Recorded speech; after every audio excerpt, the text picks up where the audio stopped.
Hello and welcome to SUU's very first virtual Founders Day chat. How's that? So we had this amazing week planned. Mindy Benson, our Vice President for Community and Alumni Relations, and all of her team members had this amazing week, included with honors for various members of our alumni and community members, and the grand banquet celebration, and on, all these really neat things. We always have the students go around campus and they're told about the history of the university by members of our community, and it's just a delightful week. But because of this coronavirus, the university is mostly closed down. We're still holding classes, but they're all online. Everyone is still working, but most of them are working from home. And we can talk more about that. But the point is that because we don't have the ability to meet with alumni in person, we thought, why not try our first ever virtual forum? So this is being carried throughout the world. I'm sure that the number of people joining is relatively small, but we think that maybe this is something that we should create as a tradition and keep going. And imagine what the founders would have thought when they were going back up the mountain time and time and time again to bring down the lumber so they could build the building that I'm sitting in, that we would be broadcasting from their building throughout Utah, the United States, and the world in celebration in their honor of the university they created. I just think this is such an amazing little moment.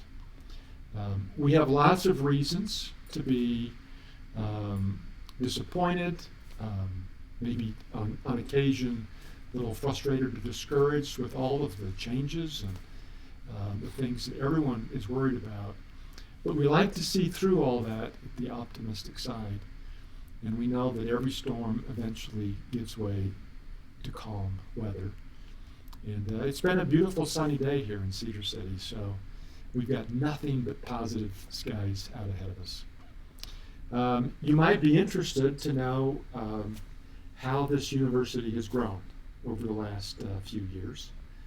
So just in the last 5 years, our enrollments have increased by a full 50%.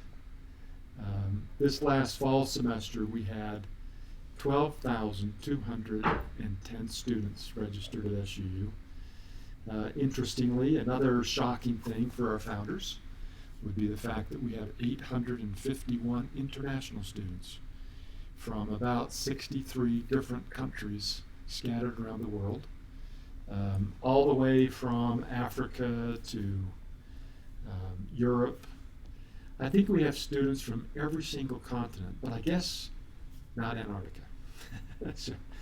But it's been really fun to see how this has evolved. We also have 12,000 and a few students that are online only. That has grown by about 80-something% over the last 3 years. 3 years ago, we had one undergraduate degree that was available online and 6 master's degrees that were available online. And today I think we have 46 programs. These are bachelor's degrees or different emphases within a bachelor's degree, plus our master's degree programs. But online has expanded quite a bit. 2 years ago, we had 4 full-time people working on online course design and support, and now we have 14. And we are so grateful during this time when we can't meet face-to-face that we have put together a pretty good growth period for online because it's helping us out a lot. We actually feel that we're probably better equipped to deal with this disruption, moving from face-to-face classes to online classes during the coronavirus close down, than anybody else in our state. So we're really grateful for that. And it's helping us deliver a high-quality education to everyone out there. There's probably a few other little updates, and what I'd like you to do is you think of something, send in a question. I've got a team that are on the other side of the camera. They're all 6 feet apart, and they're collecting the questions, and then they're going to send them to me. So if you see me look off to the side, I'm probably reading off of my laptop the questions that come. But I'd like to run through a few things and then talk more about the coronavirus and how that's impacting Southern Utah University. One of the new initiatives that we have is the 3-year bachelor's degree. This is kind of a complicated program for us, but it's been really great to implement. What it is, we still require students to go to school for 8 semesters. But instead of going for 8 semesters over 4 years, they can do 2 of those semesters in the summers and finish in 3 years. And we've been able to move 87%. Actually, the number is 74%. 74% of our majors are now completely available in the 3-year format. 87% of our students are majoring in one of those 74% of our majors. So almost 90% of our students, if they choose to, can be a part of this 3-year bachelor's degree. And we started with all of the hard majors. So you can imagine that it's relatively easy probably to get a 3-year degree going summers in things like history and philosophy, but it's really a challenge to do that in engineering and chemistry and some of these more complicated majors where you have a series of classes that the student has to follow the series. But we have those series of classes all developed out and charted so that a student can graduate in engineering in 3 years, going to summers, or 4 years, not going to any summers. And what we saw this summer was that our enrollments were up by just barely over 100% from last year. And so we saw this really strong movement from our students to go towards this 3-year bachelor's degree. We're not sure exactly what's going to happen with the coronavirus, but we still are registering students and we plan on teaching this summer. We may end up having a couple weeks online, but we're pretty confident that we'll be able to deliver face-to-face instruction through the summer. Anyway, that's the 3-year bachelor's degree. That's the very first in this state. And to the extent that we're doing it, we don't know anybody else that's doing it on this comprehensive of a nature. Another one that is unique to Southern Utah University is our partnership with Southwest Tech. Those of you that remember Southwest Tech, this is a great little vocational college. They don't offer college credit, but they do offer certificates to their work. And we've partnered with them, and so all of the programs dovetail together, and as a student progresses through a career-based certificate, they're getting credit from Southern Utah University, and they're getting it for free. We don't count them in our enrollment numbers, but we've worked out this agreement. Our computer science faculty members and their computer science faculty members have looked at the 2 programs, agreed with each other. Our welding program, for example, working with our mechanical engineering program, we just worked out all of these things so that students can start at SUU and move to Southwest Tech and move back and forth or whatever they choose to do. And we give them credit without it costing them even a dime. So that's really been a super fun project to build. And when we took it to our accreditors, you probably know that there's 2 types of accreditation. The one type is what we have to have in order to qualify for federal financial aid and all of those kinds of things. Those are our regional accreditor based out of Seattle, Washington. When we took it to them, they were very happy to approve it, told us that it was innovative, and it was their opinion that this was the only program like it in the country. So it's fun to be innovative on all these different programs. We're expanding online. The main reason we're doing that is because we really, really want to be able to help all of those people that have some college credit but not a degree. Or perhaps somebody who didn't go to college but now they really need to in order to get a job. For example, we have students who are single mothers waiting tables. They're trying to find a way to get a better life and support her children. We have a homebound. I've got lots of examples. I could just run through all these people. It's really fun to be able to provide a program for them that they couldn't otherwise get. Because they just can't leave their jobs and go to college in a traditional way. So we'll keep building that online program. We're super excited to tell you that the Utah legislature gave us $45 million to build a new building on campus. This is a 90,000 square foot building. It's going to have our art and design department, our math department, our new film studies program, and it's also going to have history, anthropology, and sociology. So this building is going to have humanities and arts and math. We're also putting a few of our aviation faculty members in it. Most of our aviation faculty members are out at the airport. We have a few on campus, and they'll be in that building. If you can think 90,000 square feet, how big is that? For those of you that remember all of our buildings on campus, our library is 82,000 square feet. So the Sherritt Library, which seems awfully large, is not as big as this building. Our general classroom building, what is that, 56,000 square feet? And this is 90,000.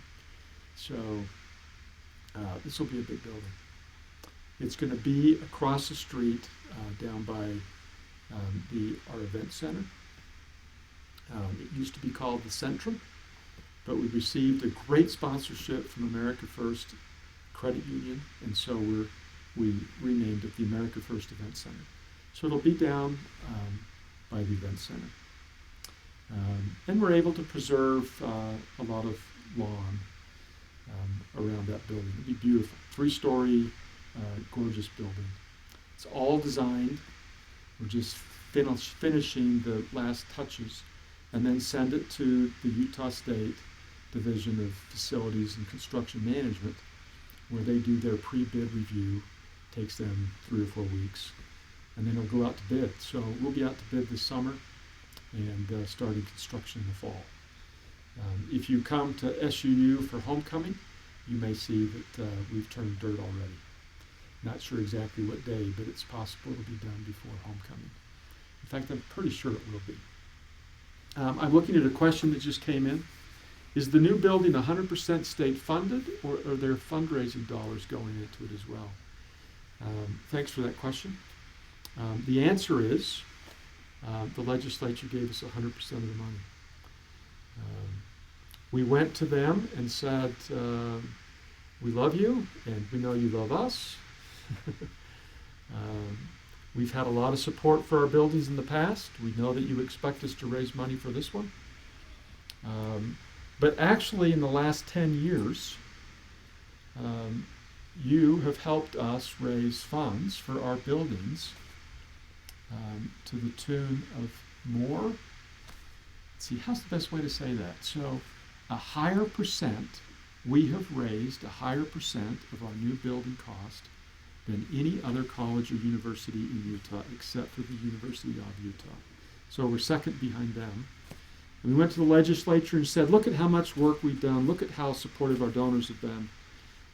We think we deserve a break on this one, so just give us all the money. And they did it. As far as I know, this is only the 3rd time that they've done something like this in the last 10 or a dozen years. It's a credit to how well things are going here. their confidence and their interest in supporting us. Let's see. My daughter will be doing the nursing program orientation on April 9th. Will that be a group meeting? So we actually don't know the answer to that, but I am expecting that on April 9th, that will not be a group meeting. That's a wonderful question and a great segue into what's going on campus right now. So let me answer that question in a broader way. We have been asked by the governor of Utah to basically close campus. Keep running, keep working, keep delivering our education, but it's mostly closed. So if you were to walk into our student center, you would see that it's open. But most of the offices have a phone number. In order to slow the spread of the coronavirus, we're minimizing contact in response to the CDC, our state health department, and our governor. So the library is open, the main floor, the computer labs are open. The students can go in if they need that support help. The testing center is operating, but it's physically not open. But there's a phone number, and students know how to get a hold of them, and they've been very busy. Spring break was last week.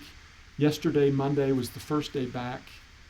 I got a report yesterday that the tutors were all very busy, and they're tutoring online, helping the students with all their work, but just not face-to-face. We have mental health counseling office. We call it CAPS. They're open, busy, working, but the doors aren't open. So they're counseling online, like many, many businesses are doing things online. So the campus is kind of quiet. Housing is open. We've encouraged our students to go home if that's safer for them.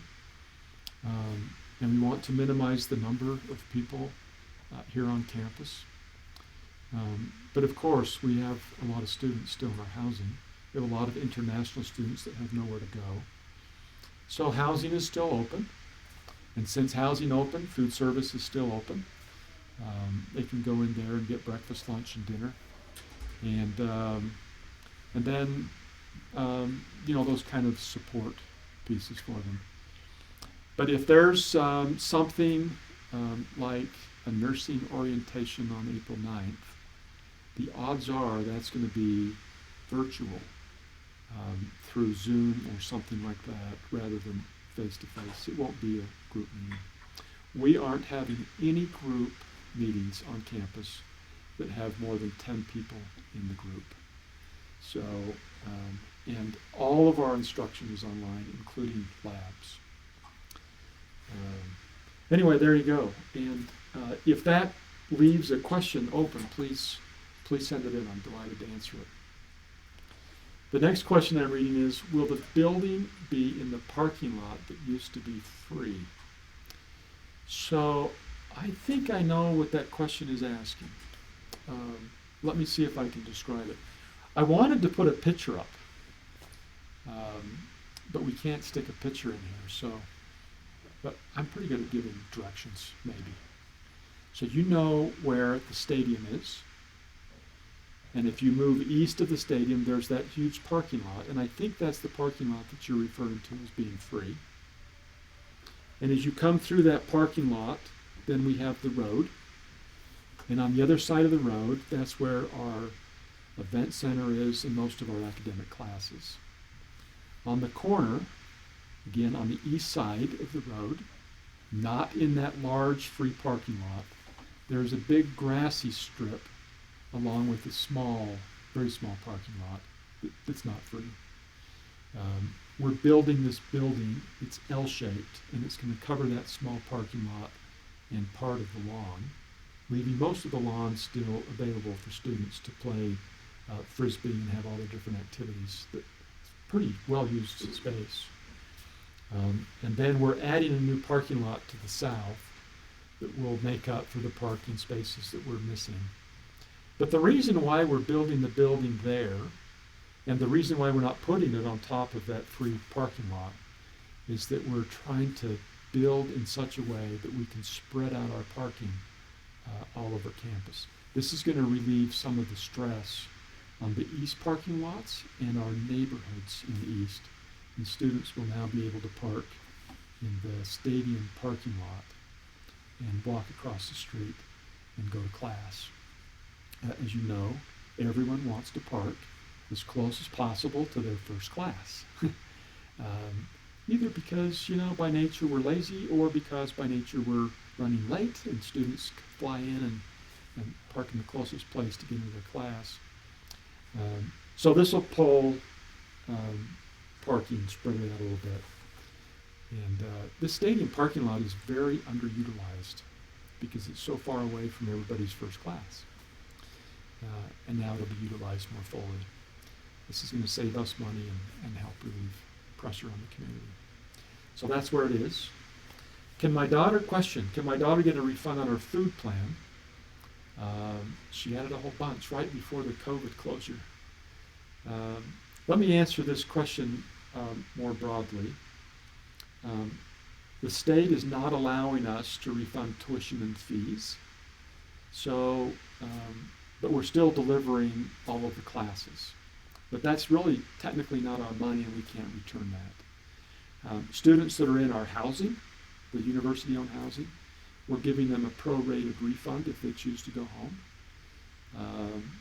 We're giving a refund for students who bought like a pass at the fitness center because it's closed, those kinds of things. The student dining service is not owned by the university, so when the student buys a meal plan, they're buying it from a private company that's operating for us. And so we don't ever get that money. We're working with them to see if we can't find a way that they can give a partial refund. But as of now, we haven't got that worked out. Our pledge is that we're going to continue working with them and hope that we can accomplish something there. Comment from Mary: I wouldn't have been able to get my Master of Arts without SUU's online program. Thank you. Thanks for that question or that comment. We're going to continue to expand this. What we understand is that even in Utah, probably at least 50% of the people who are trying to get a master's degree are doing it online. And the kind of master's degree programs that we offer, which are mostly professional, the vast majority of those students want to be online only. Because of course, you're working and you've got all these things going on. So for most master's degree students, we're going to continue to expand the number of master's degree programs that we have to offer. Let's see, question: will 800 West be restricted to pedestrians, or will there still be cars allowed on that strip of road?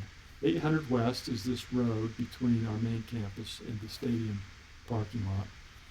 800 West will always be open. We have no intention of closing it. Of course, it's not our road. The road belongs to the city. But we might dress it up a bit to make it safe as students walk back and forth from that large stadium parking lot to the campus. So we may put up some fences to kind of route pedestrian traffic to make it safe for our students. We might be able to put in a median strip to make it a much more pretty kind of a road. But we're working on that with the city right now, and we'll see what comes out of that. Would we ever consider a parking garage in the future? Absolutely, we would consider a parking garage anytime. The challenge is the cost, and it's exceptionally expensive for us. The way to solve the cost for a parking garage, of course, what most universities do, is they just charge a user fee for those that park there. We're pretty convinced if we charged a user fee to park in the garage, that students would elect to park down the neighborhood streets. So it would probably, we wouldn't be able to pay for it with parking fees. But if we ever find ourselves in a spot where we could afford it, we would. But they're very expensive. So it's not something that we think is feasible in the short term. Next comment. SUU is a great place. Excited to see this place soar. What is your favorite thing about SUU? Oh my word, that's an awesome question. My favorite thing is everything, but I'd have to start with the students. I just got out of a meeting with our brand new elected student body president. His name is Newman. Newman is from Mali, a country on the west coast of Africa, sub-Saharan Africa. And he's probably the most loved student on our campus. He's got this wonderful personality and such an exciting kid. And I think he's going to be a president of Mali one day. But he's got the most inspiring story about how he grew up in this little teeny village, and as a teeny kid went all by himself looking for education so he could learn how to read. And then piece by piece found himself here in Utah, going to Southern Utah University, being sponsored by somebody, supported by scholarships. But the students are everything, and it's by far the most fun thing to do.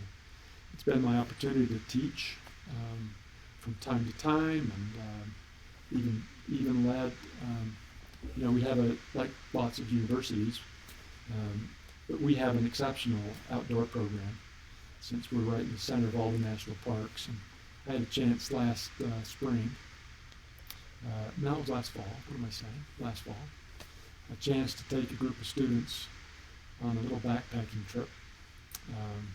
Spent one night in the day, about a dozen university students. Any chance I get, that's my favorite thing to do. I was thinking maybe I should say my favorite thing about SUU is answering emails. That takes up. You'd think that the thing I spend the most time with is what I love the most, but I'm just kidding. Emails aren't my favorite activity. But engaging with our students is spectacular. Faculty are so interesting. Had a chance to go on a multi-day ultramarathon with two of our employees. One is a biology faculty member, and the other is one of our global engagement leaders. And to spend a couple days out in the desert with a biologist was a highlight. So the more time I can spend with students, the more time I can spend with faculty. And then the community has been so incredibly supportive. Just love, it's the people. I guess that's the answer to your question. What is the best way alumni can support students right now? Our students are doing pretty well. Some of them are, of course, feeling a little isolation because now they've gone from face-to-face classroom settings to online only. So they're benefited by encouragement. Our students also, are learning, many of them are learning how to learn in a totally different environment, so they're a little bit worried about that. But the students I met with today are optimistic, and they're going to get through this. They adjust more quickly than we do. It's probably actually easier on them than it is on a lot of our staff and faculty members. Probably the best way that you can support them is in any way possible, reach out to the students you know and encourage them and see if there's something you can do. That question reminds me we have so many of these stories, but Cindy Moxley, who is the administrative assistant who leads in our physical plant office, last week during spring break had several days off, but spent some of that time reaching out to all of the students that work with her to make sure that they had the supplies they needed, the hoarding that was going on in grocery stores. We had one student from South Africa that couldn't get a lot of things, and so she went down to her storage and gave him all the supplies he needed. So it's just those little personal things probably are the most meaningful for students. So if you know anybody, reach out to encourage them, help along. What is happening with the Child Care Center? Great question. I think most of, at least we've talked about this quite a bit, but for anybody that doesn't know, we had a nice preschool that was housed in an elementary school here in Cedar City. And when the school district tore the elementary school down and rebuilt one, they didn't rebuild our preschool. The preschool is important to us because it's part of our educational program in early childhood development. And a lot of students have to use that for their practicums, their research, and for learning. So we were without a preschool. We were operating for a couple of years in some temporary space, but decided that we would try to take this opportunity to build a new preschool and at the same time daycare for our students, to bring those two operations together. We don't have daycare for our students, but 10% of our students are married. And of those students, a lot of them have children, and it's really hard to get through school. So what we ended up doing is taking the home that has been the president's residence for the last, 20 years. It's an 11,000 square foot home. And we have turned that over to this preschool and daycare, raised funds sufficient to remodel that building. And it's going to be ready to go. Construction is mostly through the big pieces. Now, at first, you might think, well, it's probably not too much of a job to remodel this, but we have to add an elevator. It's a 3-story building. We have to put a whole lot of new bathrooms in it that have very small toilets for these kids, sinks, classrooms, observation rooms. But we were able to raise all of that money to do that remodel, and it will be ready for this fall. We've got somebody ready to run it. We've got a list already of students that are excited to have their children be taken care of. The issue here, of course, there is daycare available in Cedar City, but there isn't daycare available for an hour today and an hour tomorrow or 2 hours on Wednesday. So our students who can't afford full-time daycare really struggle. And this is going to allow them to have daycare that's just for the hours during the week that they need it. So it'll be ready to open. We're super excited about it. We'll have a grand opening celebration right after school starts. I think I remember the day, September 11th, because that's just immediately after the first day of class. Let's see. Question. You are awesome. Oh, that is a very nice thing to say. Thanks. I didn't know my mother was listening. Just kidding. You are awesome. She's not listening because she passed away a bunch of years ago. But you are awesome. Thank you for all your work to make SUU awesome and care for our students. It's why we're all here. This is all about students. It's one of the neat things about SUU.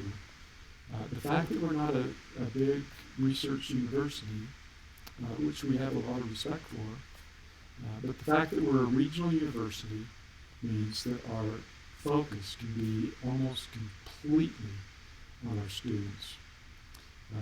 And then we all are still able to do regional services to help our communities. But our faculty are focused, laser focused on student success. Question, can international students applying right now start taking online courses? For example, ESL courses. I'm doing English now and my brother is planning to join me here. That's a great question. So that's coming from a student who's got apparently a brother that lives in another country that's getting ready to come. I don't have the answer to that question. But we are doing our ESL classes online. So we ought to be able to get an answer. Would you please let us know how to get a hold of you? Or else would you contact your ESL teacher so that we can get a great answer quickly? If you send me an email or get with your teacher, we'll get you an answer for that. But our plan is to try to expand some of these online opportunities for international students. Let's see. I'm looking at the questions. And let's see. I can see one, but I can almost read it. There we go. I believe giving back as an alum is important. Financially, what are your priorities to fundraise for at SUU? Where should we give? Thanks for bringing that up. Our priorities right now are probably to continue building scholarships. So if you wanted to donate for scholarships, that would be just amazing. We've actually done quite a bit of research on this. And what we have found is that our students that receive a scholarship graduate at higher rates than our students who don't. And these scholarships, some of them are academic, but some of them are need-based. Some of them are for single mothers or for international students or, whatever the criteria is. But it doesn't really matter. When a student knows that someone believes in her and is invested in her and is thrown their hopes behind the students actually perform better. It's just that boost that helps these young students today. And it's also the boost that makes it possible for so many of them to get through. So that's really helpful. We'll probably start fundraising for our next building sometime in the next couple of years. But right now we're really focused on these kind of student programs. You can actually go to suu.edu and go to the giving page. We should probably post this so that you can see it. It'll be listed there for you. But you can go online and just click and contribute money directly that way. The last time I gave a gift for scholarships here at SUU, that's where I went. I just went online and then contributed the money directly. You can choose where to send it and how to do it. So I'm looking at the people behind the camera to see if we're going to have that posted. It's there. Okay. Thanks for offering to do that. Question: What is happening for graduating? What is happening for graduating seniors? I'm so glad you asked that question because I needed to say something about that and I'd forgotten. We are not doing commencement as we traditionally do at the end of the semester. While we were trying to figure out what to do, to make that decision as to whether we cancel or postpone commencement, the decision was made for us. The governor's office said that all commencements in Utah would be postponed. So we're not doing anything on that day, but we may do some fun virtual kind of experiences for them on the day we would have had commencement anyway. But what we've done is we immediately engaged with the student body officers and asked them if they would reach out to the graduating class and help us decide what to do. So they've done that. They've already submitted a survey. It's about almost 80%, I think. About 80% of the students said, of the students that responded to the survey, which was the majority of the graduating class, they said, please give us a graduation ceremony and just postpone it. We can find a time late in the summer. So we'll be inviting everybody back for a grand graduation commencement ceremony. And we'll be working out the date with our student body officers. We don't want to miss this chance to celebrate. Okay, I'm looking at the questions. And actually, we've only got about 5 minutes left before we have to close this. This is our fourth virtual forum this week. Campus formally was closed beginning yesterday, but last week was spring break. And so this is our first day of a, I shouldn't say closed, because we're not really closed. We're kind of closed to the public, and some of the offices are only being accessed by phone online. But on our very first day, Monday, we had 3 forums, one just with students and 2 with faculty and staff. And interestingly enough, we had more participation in those forums than usual. And we have 2 forums today. We have a Board of Trustees meeting tomorrow. It's going to all be online. I have Board of Regents meeting. This is our larger governing board. Those meetings are going to be Thursday and Friday. They're all going to be online. So we're doing a whole lot of very first things right now. And don't tell anybody on the Board of Regents. I don't want to get myself in trouble, but I'm super excited to sit in my office and work, listening to the Board of Regents meeting online, and then chiming in when it's my turn. We do actually enjoy getting together with everyone, but this is actually gives us an opportunity to catch up some work and be efficient. If we have a meeting in Salt Lake and we're in Cedar City, it's even if it's an hour meeting, it's a whole day. For somebody like the University of Utah, they can just drive down, go to the meeting, and drive back, and they can still work all day. And for us, it takes a lot of time. So those of us kind of in the rural parts of the world see a lot of advantages to these kinds of opportunities. As I mentioned, we miss our students. We miss the activity on campus, everything that's happening. But we're looking for all of the positive, and we're going to find a way to make sure that all of the lessons that we learn through this couple months, that we take advantage of them, and that we come out of this a better university than what we went into it.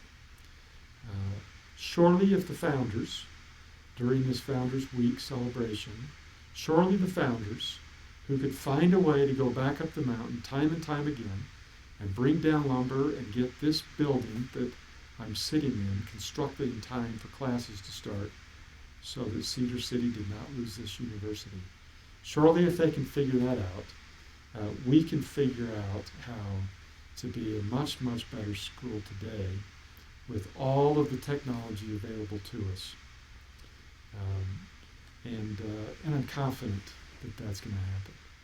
So thank you very much.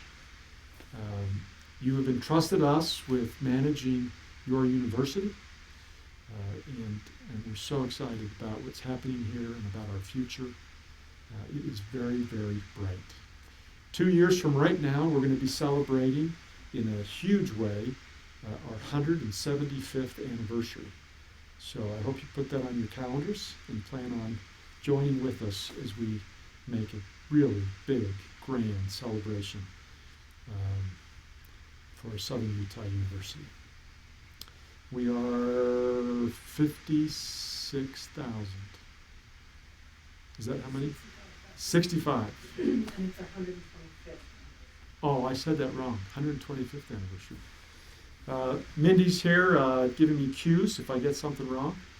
I thought I said 125, but I said something else. In 2 years, we'll be celebrating our 125th anniversary. Thank you so very much. Have a great rest of your day.